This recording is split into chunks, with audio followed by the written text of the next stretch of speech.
Hey, it's Carl. I hope you're having a great Thursday. And I want to pose the question to you, why are you doing this?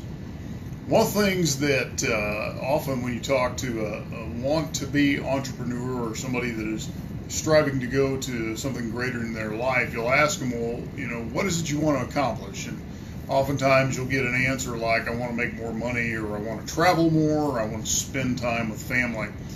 And those are all great answers, but quite frankly, they don't dig deep enough. You really have to begin to dig into the question of why. Why are you doing what you do? In fact, there's a video I want to recommend, and there's a book that goes along with it.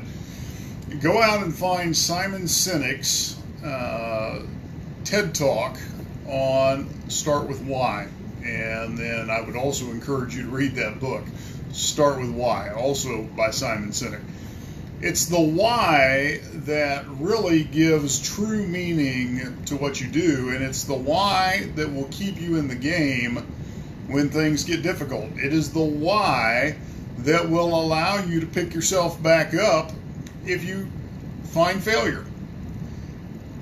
Let me give you a little feedback into my own reasons why. So this morning, I have spent most of the morning finalizing some of my travel arrangements to East Africa later this month.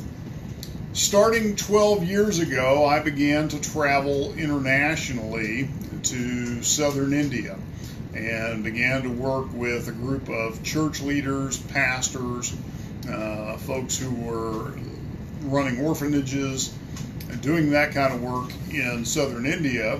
And the purpose behind that was I had the advantage of having been through seminary. I had training, I had a lot of notes, I had a lot of resources that I could share with those individuals that were of value to them.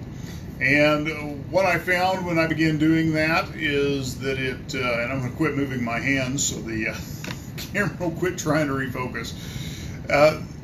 It was of value to them and very meaningful to them that I would take my time at my own expense and share what I knew to help them further the work that they were doing. Now, we fast forward 12 years, that work has moved into East Africa as well, Kenya, Uganda, Rwanda, other countries. Those are the primary places, though, that we've done work.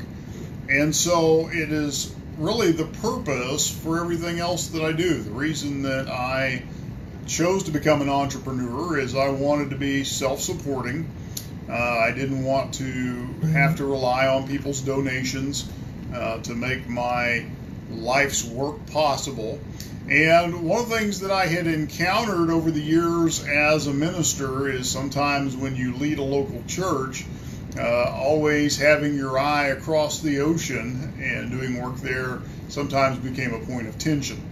And so 10 years ago, I decided that this was a passion worth pursuing for the rest of my life, no matter what it cost me. And if you know my story, you know that the cost was high. We spent 20 months homeless. In fact, we were celebrating the other day because it was 7 years ago this month that we finally were able to move out of our friend's spare bedroom into a one-room apartment, and that was a huge victory. That was part of the journey.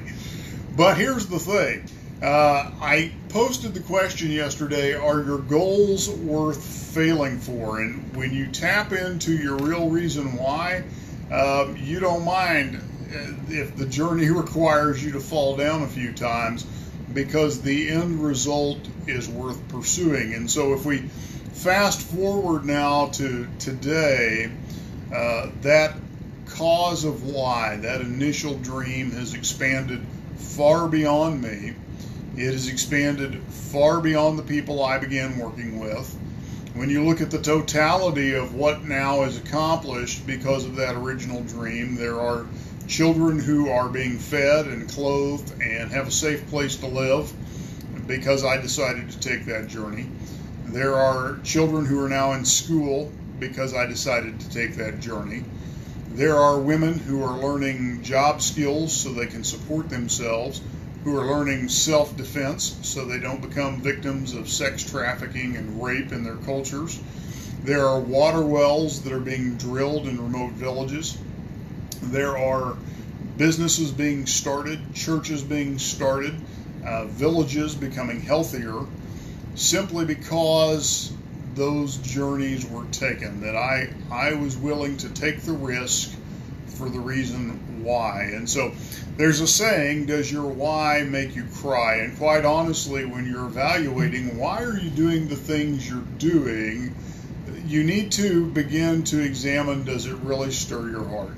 Does it bring out the emotions? One of the things that I do in my conferences is I push my students to get down to that emotional reason of why, to get down to that emotional place that truly moves them.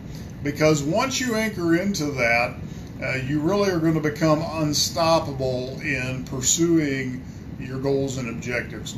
So I hope you find that helpful. If you would like me to work with you in digging down to your real reason why, then I encourage you to register for the Total Transformation Summit.